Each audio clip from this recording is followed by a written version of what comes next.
Kag karon ang inyo news team.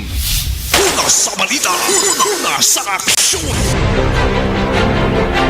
Mayong gabi syudad sa Bacolod, Western Visayas, kag bugos nga Pilipinas. Welcome na sa pagpangalagad sa Aksyon Balita Evening Edition. Karon nga daw Miyerkules, Setyembre 16, tuig 2020. Makita kita live sa mon official Facebook page kag sa YouTube channel ang Aksyon Radyo Bacolod, kag mabatian pag sa www.aksyonradyobacolod.com.ph. Kaming inyo mga tagbalita. Aksyon and Defensor. Tag Aksyon Dale Salazar para sa mga headlines. Una kita sa mga balita lokal. Syudad sang Talisay nanguna sa may madamo nga napatay bangod sa COVID-19 sa probinsya. Syudad sa Bacolod, wala nalakip sa partial lifting sa biyahe sa mga returning residents sa Western Visayas. Sa balita nasyonal, 4 patay sa paghugpaas sang chopper sang Philippine Air Force sa Lantawan, Basilan. DepEd, liwat magapatigayon sang dry run sa pagpagwa sa mga lessons sa TV channels umpisa Setyembre 21 tugtog 25. Kag sa atong balita international, right-hand man ni Japan Prime Minister Shinzo Abe ginpili bilang bag-o nga pinuno sang pungsod.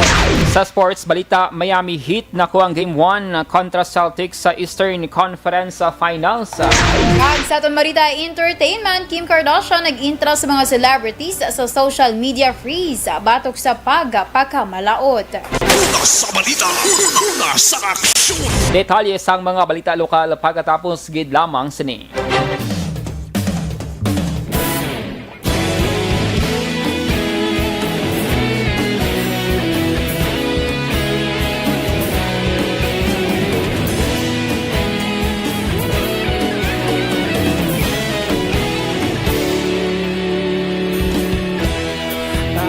Simbanwa, mabugnaw nga hangin nagadapya na.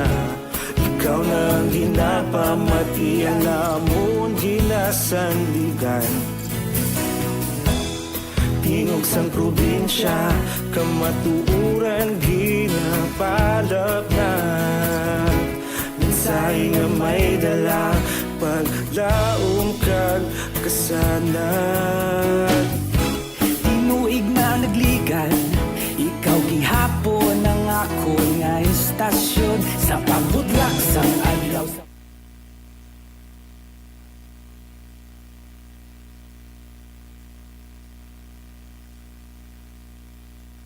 Welcome sa ating mga ka-aksyon. Mayong gabi kag thank you so much gid sa inyo man nga pag-monitor diri sa aton nga Facebook Live sa subong nga gabi. Oo, sige, continue lang sa man na pagpadala sa inyo nga mga mensahe sa subong iyang gabi kay kung may time ti mabasa gid ina namon ni Aksyon Dale sa subong iyang tinion. Kaya lang gid kay check ko pa ang inyo diri nga mga mensahe nga ginpadalaman sa subong iyang nga gabi nga naga-monitor na sa siningman nga tinion. Okay, dahil lang gid ha.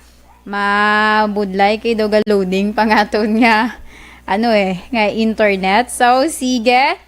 Sa mga ka-aksyon naton nga naga-monitor sa kay Ma'am Mary Jane Mendoza, good evening. Sa kay Al Calixto, good evening sa lahat, tropa ng Aksyon Radyo. Pa-shoutout sa wife ko na si Annalyn Ledesma Calixto. Thanks po. Sige, madaming man nga salamat. Sa kay Ma'am Rose Guevara, nga naga-monitor man live dira sa Alababag, Alababag, Muntinlupa City. Aksyon Day and Action and good evening. Sa kay Aksyon Bia Jonathan, mayong gabi. Sa imo man dira nga upod, imo nga live-in mo na siya, no? Live-in partner. Aksyon Bia Jonathan. Sa kay Marina Bilanga, thank you so much. I am grateful. Thanks. Okay. Anong nangyari sa iyo, Mama Marina Bilanga? Sa kay Melinda Aisporo, good evening, Aksyon Dale. Si Baby Asporo Nisa La Carlota, God bless. Kilala mo ni Guru Aksyon Dale ay sa kay Ma'am Zet Alunan, good evening, Aksyon Day and Action An, watching here at Hong Kong. God bless dira sa inyo nga duwa. Sige ma'am, ikaw madira halong always. Sa kay Sir Gerard Constantine Sontiliano Bataanon, good evening. Aksyon Dale, na minamangkot kung bukas ang LTO buwas, may idea ka Aksyon Dale? ko na bukas tomorrow, tango ilang ko kuno tango ilang ko kuno kag kung hindi ti. Yes, bukas. Bukas. Okay. Sa imo dira sa pamangkot mo Sir Gerard, bukas ang LTO buwas. Sakay, Ma'am Liza Joy Ilon Amoroso, hi Aksyon Dale, and Miss Anga monitor lang kami diri sa JR Torres Subdivision. Hello lang si kay Angelic Joy, kay nanamian gid siya kuno mabatian ang iyang ngalan sa Aksyon Radyo. So sige thank you so much gid, Ma'am Liza Joy.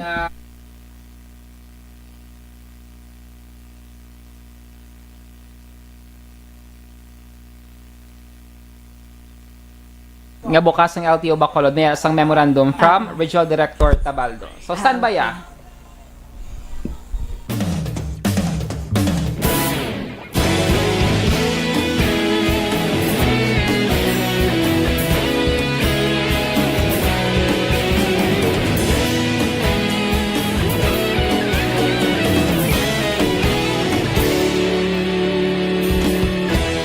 Balita na sa aksyon.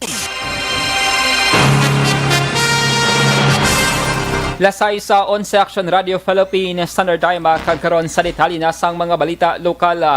Nakarecord ang syudad sang Talisay sang pinakadamo nga bago nga nagkalamatay sa COVID-19 sa datos sang Talisay City Health Office as of September 16.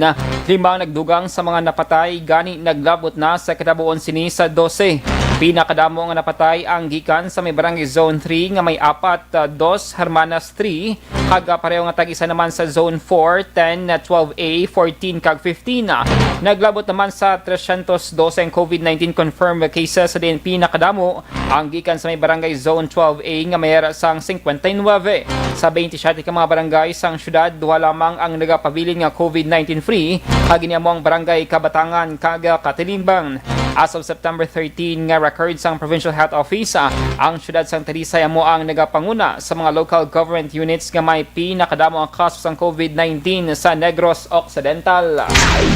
Nangin palaligban para kay punong barangay Mark Joseph Valenciano ang sang balikutok sa Banwa sang Ilog ang negatibo kag positibo nga resulta sang COVID-19 test sang patient number 14 sa Banwa. Sunog kay Valenciano, una negatibo sa COVID-19 ang pasyente sang ini ang gin-admit sa Corazon Ocsin Montelibano Memorial Regional Hospital diri sa syudad sang Bacolod. Bangod sini gintugutan ang pasyente nga makapauli sa ilog kag nagpaidalom sa 14 ka adlaw nga quarantine sa Main Health Center sang Banwa. Makaligad ang pila ka adlaw, nagwa naman ang positibo nga resulta sa swab test nga una ginkuha sa pasyente sang ini ang naka-admit sa Cabancalan District Hospital. Ang pasyente una gina-admit sa Cabancalan kag gin-swab test antes gin-silo sa syudad sa Bacolod. Bangod sa positibo nga resulta, ginpaidalom sa lockdown ang bilog nga balikutok umpisa Setyembre 14 apang mapatigayon sa madasig nga contact tracing. Ang pasyente nga nagaedad sang 24 anyos ang call center agent sa Bacolod kay nagpauli lamang sa iya lugar sa balikutok matapos magbatsyag sang hapo sa iya lawas. Sa karon, ang pasyente ay naka-strict home quarantine sa ila puloy-an. Sa dugang pa nga balita lokal, wala na lakip ang syudad sa Bacolod sa partial lifting sang biyahe sa mga returning residents sa Western Visayas. Sa unang nagpapanaog ang National IATF sang Resolution number 71 nga nagakakas sang moratorium sa inbound travel sa mga returning residents sang probinsya sang Guimaras, Iloilo, Negros Occidental kag syudad sang Iloilo. Suno kay Bacolod Vice Mayor Elcida Familiaran, Chair sang Bacolod IATF, na-specify sa resolution sang National IATF nga ang mga lugar naging kakas ang moratorium kag wala diri nalakip ang Bacolod City nga napaidalom sa modified ECQ. Suno sa Vice Alcalde, maayo ini nga balita para sa mga na-stranded sa Pantalan nga hindi taga Bacolod bangod makapauli na sila sa ilatag sa mga lugar. Sa impormasyon ni Familiaran, kalabanan sa karoon nga nagatinil sa mga quarantine centers sang syudad amo ang mga nag-positibo sa COVID-19. Bacolod, kaya ang ilong Resolution 69 is that suspended ang travel sa entire Western Visayas. So ito ron ang partial listing covers the entire region except Bacolod. Dapat yan si Bacolod Vice Mayor Elcida Familiaran. Ginapangita patugtub sa karon sa contact tracing team sa syudad sa Bacolod ang 5 ka mga persona nga nag-positibo sa COVID-19 mass testing. Humalin kapin sa 30 ka mga nag-positibo sa COVID-19 nga wala malocate pagkatapos nga nagwa ang resulta. 5 na lamang sa karon ang ginapangita sa otoridad. Sunod kay Bacolod Vice Mayor LC Familiaran, ang 5 ang nag-usar sa peke nga mga ngalan o kung impormasyon kag may isa nga nagagamit sang patay nga ngalan. Pero sunod sa kay Familiaran, hindi lang mapaktan kung basi nagparehos lang ang ngalan sa nagpositibo kag sang patay. Sunod sa Vice Alcalde, gin-check man sang contact tracing team ang COMELEC kag LTO kag wala naga-exist ang ngalan sa mga ginapangita nga ang positibo. Apisar nga naglapaw na ang 14 kadlaw nga quarantine sa nagpositibo, nagapanawagan si Familiaran sa mga ginapangita nga magpahig-angod sa otoridad para sa safety sa ila pamilya kag komunidad. Ito lang ang 5 pa lang ang kinapangita pa naton. Okay. How I wish na mag-puan sila. Na maging responsable sila go out and be open. Kaya mga fictitious names nung itusar nila. Even may patay pa ganyan ginusar nila nga. Ang kabahin sa pagpahayag ni Bacolod City Vice Mayor LC Familiaran. Sa dugang balita lokal, bagapagwa si Bacolod Mayor Bing Leonardia sa executive order kon EO nga temporaryo nga nagapasira sang public ag private cemetery sa syudad sa Bacolod. Sa statement tigin pagwa ni Leonardia, iya nakitaan ang rationale sang statement ni DILG Secretary Eduardo Anyo nga ang public ag private cemetery ang dapat temporaryo nga magsira sa mga inadlaw nga tradisyon nga ginabisita sa mga nagtaliwana. Suno sa alkalde, posible tugutan ang pagbisita sa mga patio antes ang Oktubre 31 kag pagkatapos sang Nobyembre 13, pero ini ang mangin limitado bangod sa COVID-19 pandemic. Suno sa alkalde, ang pagdumili sang mass gathering ang para sa interes kag seguridad sang publiko.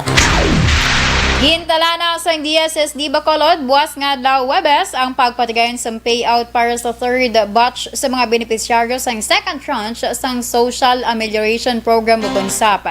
Sa dokumento nga nakuha sa Aksyon radyo, may yara pa sang SAP beneficiary nga nakuha o kung makabaton sang 6,000 pesos para sa second tranche. Sa Setyembre 17 man, patigayunon ang special payout para sa mga beneficiaryo nga wala nakakuha sang ayuda sa itong first batch. Mangin digital ang payout o kung paagi sa accredited nga partners ang DSWD. Mangin digital man o kung nagpanugyan naman ang DSSD sa mga beneficiaryo nga magdala sang valid ID, photocopy sang valid ID, original nga SAC form, magdala sang ballpen kag sundon ang minimum health standard. Nagpanugyan ang DSSD nga kung mahimo, mangin 100% ang turnout sa payout bangod ang kwarta ang automatic nga mabalik sa DSWD Regional Office kag wala may baluan kung bala may special payout pa sa mga wala maka-claim sang ayuda. Sa balita, sa aksyon. Lasay sa 17 Action Radio Philippine Standard Time. Ang detalye sa mga balita lokal ginadulong sa inyo sang GTX 5.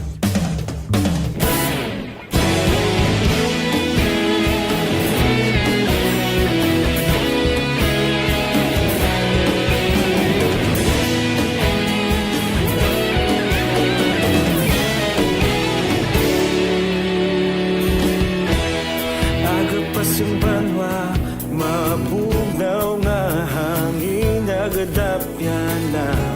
Ikaw nang ginapamatian namon ginasandigan. Tingog sang probinsya, kamatuuran ginapalap na. Minsay nga may dala, paglaong kag kasanat.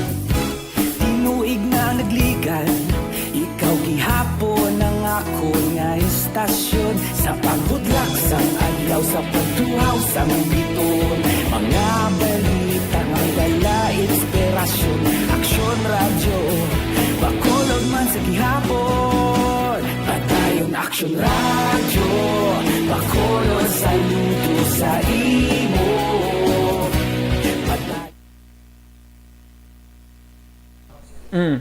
And welcome back for the second portion sa mga nagapatamyaw diri sa aton Action Dale. Ali danay mga special ni danay ipang mention ko. Okay, nag-message gini Aksyon Dale. Sa kay Tatay Utay dira sa Sitio Tayap or Sitio, check to ni pag-pronounce ko, Sitio Tayap, Barangay Patag sa Silay City. Papaini siya ni nang Erna Torreblanca, Aksyon Dale. I know, familiar ka man na sa iya. Sa kay Tatay Johnny alias, nag-alias, check to man no, alias, tay ang tawag sa iya dito sa ila si Tatay Dudong Kasiple dira sa Barangay Prosperidad sa San Carlos City. Ang nagapanamyaw naman na iya ang iyang bata syempre si Madam Apple Kasiple. So sige diri na kita sa mga ka-action naton nga naga-monitor. Continue sa gihapon. Sa kay Ma'am Ana Fe Heronimo, good evening Action Dale and Ann. Greet ko Heronimo family sa Purok Bahigugmaon. Stay safe. Sa kay Sir Eddie Laus, good evening Action Dale. Monitor kami diri ni Nana Isabel diri sa Cane Town, Victoria City. Thank you. Sa kay Jomar Layos Anoran, good evening ma'am. Good evening sa imo dira. Sa kay Norberto Moroy Trasona, good PM watching live diri sa Nolido Street sa La Castellana. Greet ya Trust, si Trust nga naga pamati subong kag sa kay Matmat Nicole Kyle kag Tatay Joe, more power, stay safe and God bless. Sa kay James Apinan Habinyaw, good evening. Greet na lang dayon ang Lagarto family dira sa Barangay Kabog. Sa kay President Dennis Richard Tibor Roma nga naga-monitor man dira sa Banwasang San Enrique. Action Dale gin count yagid as of this time ko no 37 na ang mga miyembro sang Energy Fans Club. So continue lang continue lang sa pag adra. I-search lang Energy Fans Club. Kagay Sir Action Bia Jonathan Saliwat, mayong gabi. Ikaw na Dale. Action natong ginpamangkot earlier balakon bukas ng LTO Bacolod office was ngedlaw. Timing gid buwas gid mag-reopen ang LTO Bacolod matapos ang disinfection nga ginkandaka sang otoridad no. Ini siya ang base sa memorandum nga ginpagwa no ni LTO Regional Director Eric Leonard Tabaldo dated September 14 action nga ang Bacolod City District Office, ang Negros Occidental Licensing Center kag ang Negros Occidental Provincial Law Enforcement Service magabukas na buwas ngadlaw September 17, that's Thursday action mangina normal operation sang sini nga mga talatapan nga aton nga ginpang mention. So I hope clear na sa nagpabangkot action nga boss ngedlaw kung may mga requirements siya ng appointment sa LTO pwede gid no, so halong-halong lang sir.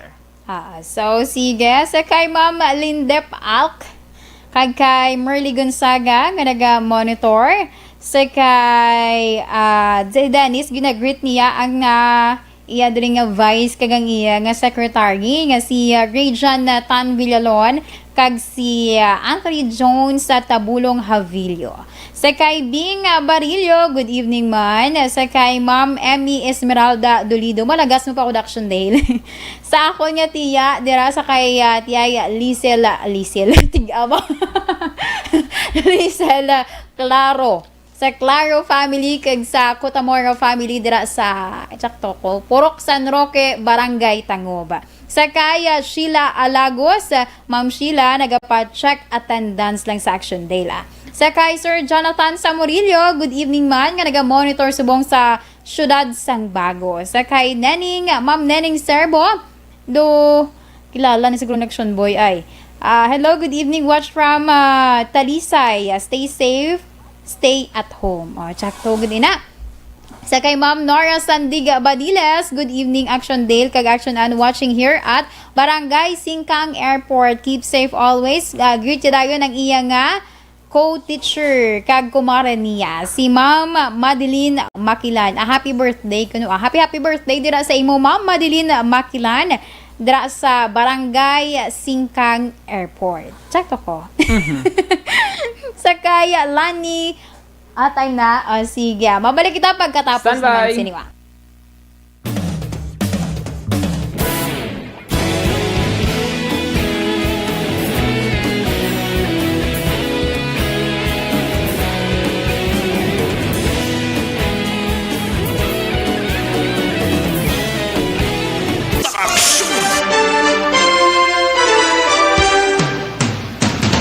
Lasay sa 24 Aksyon Radio Philippines Standard Time kagkaron sa detalye na sang mga balita nasyonal.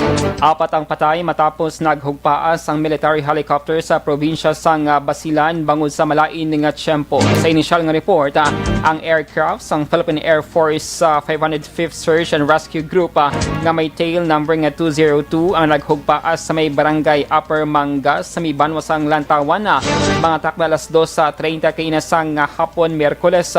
Suno kay Lantawan Municipal Administrator Tahira Esmael, antes ang insidente naglaslas sang babaskog nga hangin nga ginasundan pa sang madamol nga pagtupas ang ulan. Isa sa apat nga napatay ang isa ka babayi. Ang aircraft ang padulong kuntani sa hulo para mag-evacuate sang civilian personnel. Ginanunsyo ni House Secretary General Jose Luis Montales nga nagpositibo sa COVID-19 si Gabriela Women's Party List Representative Arlene Brosas. Wala pa sang dugang nga detalye si Montales kung paano nakuha ni Brosas ang virus apang ginhingyo sini ang bulig nga sa pagpangamuyo sa madasig nga recovery sang mamalidha. Sino kay Montales si Brosas amo ang ika-15 nga active COVID-19 case sa karon sa Kamara. Tungod siniliwat niya ginpanumdum ni Montales ang tanan nga members ng House community nga maghalong para mapunggan ang posible transmission sang kagaw. Samtang nakitaan sang DOH nga mayara sang pagsaka sang cases ng COVID-19 sa kapin 53 ka mga area sa Pilipinas.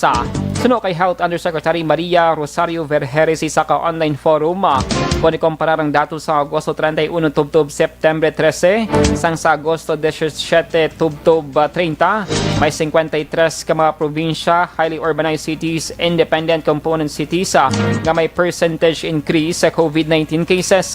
Suno kay Vergeres, ila pa ginatutukan ang ini nga mga lugar kag nagapakig-angot na sa mga local government units. Suno sa DOH na record man ang clustering sang COVID-19 cases sa Calabarzon kag probinsya sang Bulacan. Suno sa opisyal, hindi pa mahambal sa karon nga nagnubo na ang trend, pero nagklaro nga nagamayo ang COVID-19 response sang gobyerno. Iwat nga magapatigayon sang dry run ang Department of Education sa pagpagwa sa mga lessons sa mga television channels umpisa Setyembre 21 tubto 25. Ginpahayag ni DepEd Director Ibram Abanil, 24 ka mga episodes ang ila iga-air para sa test run. Lugang pa ni Abanil, hindi na nila luyag nga masulit pang natabo nga sala nagdigad Agosto 11 sa tuyo nga maginhanda ang hensya sa pagbukas ng klase sa Oktubre 5. Sa tong Agosto, ginpakamalaot ang DepEd TV bangod sa grammatical error sa pagpatigayon sang dry run. Target sang DepEd ang 130 ka episode sa kada semana. Ang isa ka episode ay nagalawig sang 30 minutos kag may 5 ka minutong break. Kapin sa 160 na naman ka time slots ang iga-set up sa kada channel. Ang DepEd sa karon ang may 107 ka mga teacher broadcaster nga mga presenters sang lesson. Una sa balita, una sa aksyon. Lasay sa 27 Aksyon Radio Philippines Standard Time. Tugang nga mga balita pagkatapos gidamang sini.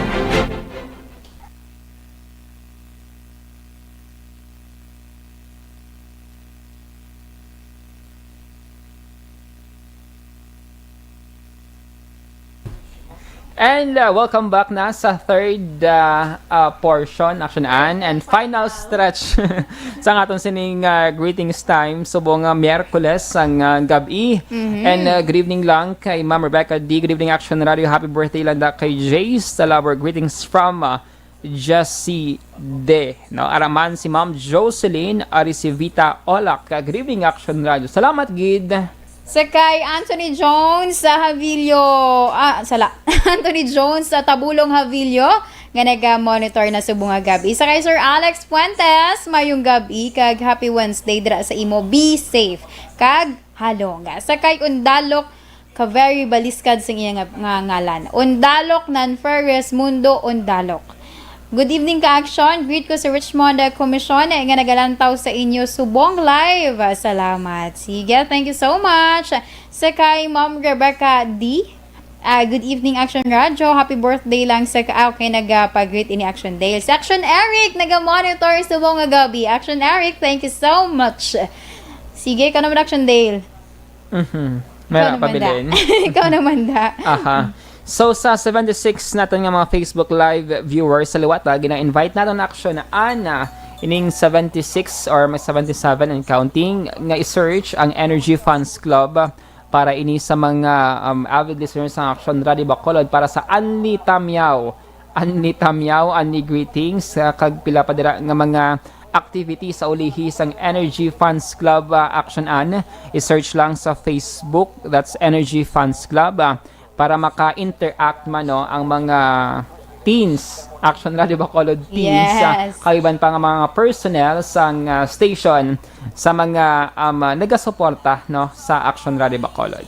Si Sir Al Calixtro nag-message sa personal action dahil kinabatian ko na sang iya nga wife ang pag-greet naton kay Ina. Sige, continue lang na sa pag-monitor dira sa inyo, sir, kag like and follow ang page namon. Kag basi gusto mo man mag-intra sa Energy Fans Club. I-search lang Energy Fans Club. Kay ma-welcome da sa imo si President Dennis, ang ilang nga vice nga si Rayjan, kag ang ilang nga secretary nga si Anthony James. Siyempre, arap man kami da as mga member.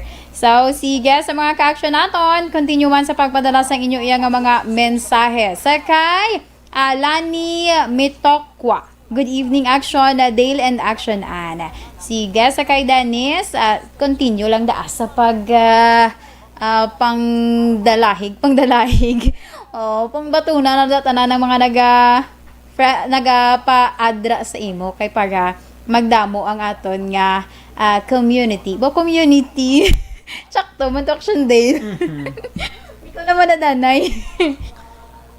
So we have 85 Facebook Live viewers. Ari naghingagaw si Ma'am Treyas Marivica. Hi, good evening po. Nakikinig ako. Balita, Bacolod from Manila. Sige, salamat gid kay Ma'am Treyas. Halong-halong dira sa Metro Manila, no? Since damo ang COVID-19 cases dira sa inyo nga lugar. Same man diri sa may Bacolod City Action An, hindi gid magkumpiyansa sa mga ka-action nato, no? Mas maayo nga magbulig kita sa syudad sa LGU sa simple nga pamaagi, stay at home kung wala sa mga essential nga mga transaksyon, kag buligan naton nga ang aton sining nga community para makabalik kita no sa normal nga pangabuhi sa palaabuton. Action Dale, basi may mapa-share ka lang about nibula sa pagbalik na sang biyahe sa mga LSI for Negrense. Kag ti sa Bacolod ti wala pag Japon wala na lakip.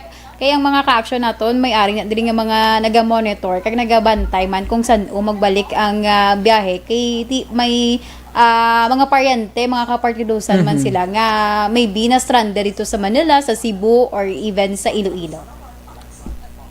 So, basi may ma-share kada sa election day. Isa na lang nabilin. Duwa na lang. Duwa pa. Oo. So, action na. Of Gamay course, lang, makontak sila nga tag sa mga LGU kay same protocol will apply mga documents nga needed action an nga nagapamatuod nga taga Negros Occidental sila. So, pagpakinggangot sa tagsa ka mga Facebook pages sang LGU, inquire ka mo dira no kay kung ano ang mga requirements before nga ginapangayo para sa mga LSR returning residents, same man sa gihapon kag para pagid sa dugang nga mga inquiry kag clarification. So i-search nyo lang no ang Facebook page sang tagsa ka mga LGU. So standby para sa Balita International Sports kag Showbiz.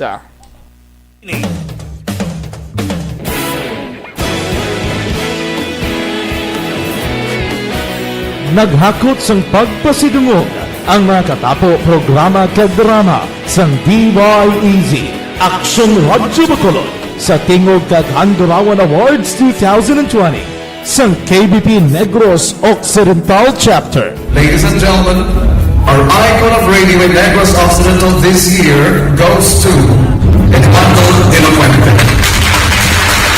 Pagdayon Aksyon Radio, Bacolod saludo. Himpasidunggan bilang icon of radio si Eduardo de la Fuente, Anchorman of the Year, Art Tayhupoy, Reporter of the Year, Brian Norden, News Presenter of the Year.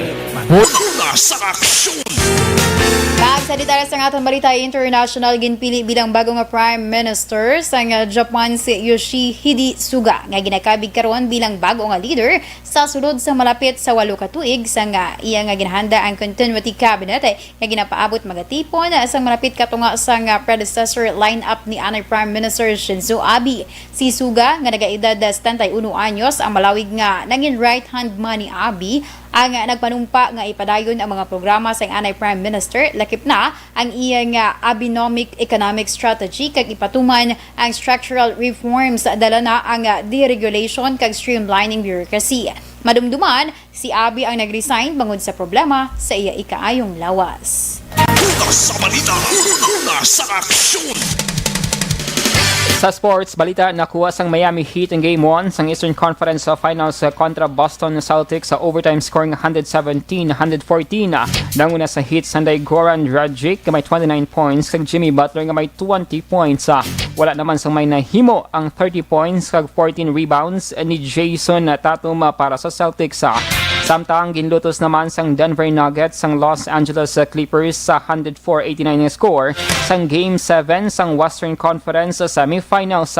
Si Jamal Murray ang nakascore sang 40 points hagin pangunahan ang kadalagan sang Nuggets. Sa balita, nasa aksyon! Kag sa atong balita entertainment, nag-intra sa mga celebrities man si Kim Kardashian nga hindi maga-post sa Instagram kag sa Facebook sa sulod sang 24 oras nga kabahin sa protesta agud i-pressure ang ginakabig pila kadako nga social media firms sa bugos nga kalibutan agud pakibatuan ang pagpagkamalaot kag disinformation. Ang mga celebrities pareho ni Leonardo DiCaprio, Sacha Baron Cohen, Katy Perry kag Michael Jordan ay nagpabutyag sa suporta para sa pag-freeze nga gin-organisa sang Stop Hate for Profit, isa ka koalisyon nga nagapanawagan sa Facebook nga nagapanag-iyaman sa Instagram sa pagbago. Sa post ni Kardashian nga mayar sang 188 million ka mga followers sa Instagram, ginpahayag sini nga hindi siya basta na lamang nga maghipos tubtob nga nasambit nga platforms ang ginatugutan ang pagpalaptas sang pagkamalaot, propaganda kag misinformation nga ginhimo sang grupo nga nagapalapnag sa pagtunga sang Amerika. Sa balita, nasa aksyon! Lasay sa 36 sa Aksyon Radio Philippine Standard Time. Hinyo nabatian ang kabugusan ng mga balita sa Aksyon Balita Evening Edition. Karon nga daw Miyerkules, Setyembre 16 sa tuig 2020. Saliwat kaming inyo mga tagbalita. Aksyon and Defensor. Kag-Aksyon Dale Salazar. Una sa balita, una sa aksyon. Sa Bacolod Aksyon Radio.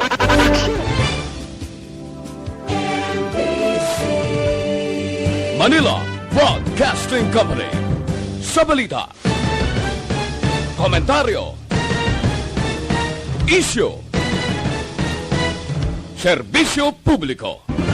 Aksyon Radio! Sa Bacolod, Aksyon Radio!